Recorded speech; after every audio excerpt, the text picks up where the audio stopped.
বিসমিল্লাহির রহমানির রহিম।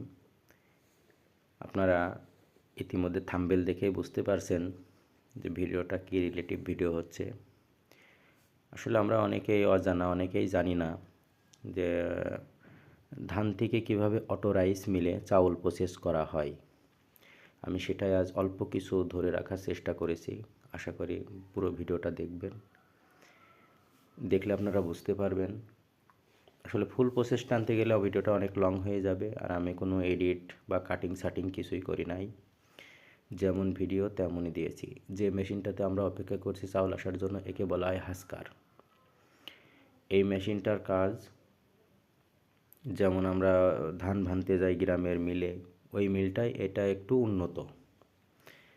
যেটা অটোভাবে ধান আসছে আপনারা দেখতে পাচ্ছেন। ধান থেকে আপনারা আর একটু আগে দেখতে পাবেন যে যেটা পেডি সেপারেটর বলে আর কি, সেই মেশিনটা আমরা ইতিমধ্যে তার সঙ্গে পরিচয় করিয়ে দেব। চেক করছে চাউলটা আসলে কেমন হচ্ছে। আর আসলে আমরা একটু ওয়েট করি, দেখি।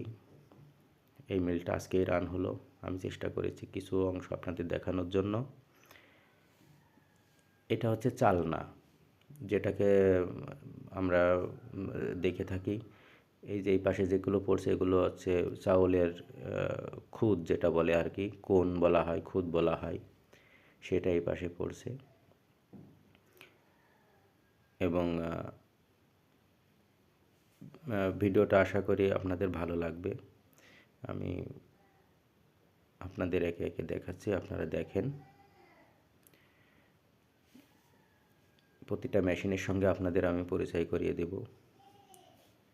আর যদি আমার চ্যানেলটা যে দেখে থাকেন, প্লিজ একটু সাবস্ক্রাইব করে দিবেন, লাইক বাটন দিয়ে পাশে থাকার চেষ্টা করবেন। আমি আগামীতে আরও অনেক নতুন নতুন ভিডিও আপনাদের সামনে নিয়ে আসব। এই অটো রাইস মিল সম্পর্কে যাদের জানার কৌতূহল আছে তারা অবশ্যই দেখতে পাবেন।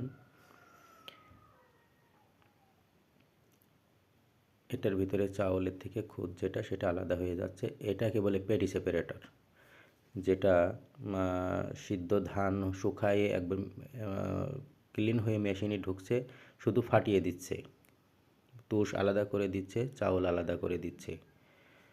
এটা সেই মেশিন। এটা আরেকটা মানে এক একটা প্রসেস। এটা আরেকটা হাস্কার। হাস্কারের থেকে এরপরে যাবে পলিশে, পলিশ থেকে ফাইনালি যে চাউলটা আমরা প্রসেস করা হয় সেই পর্যন্তই যাব।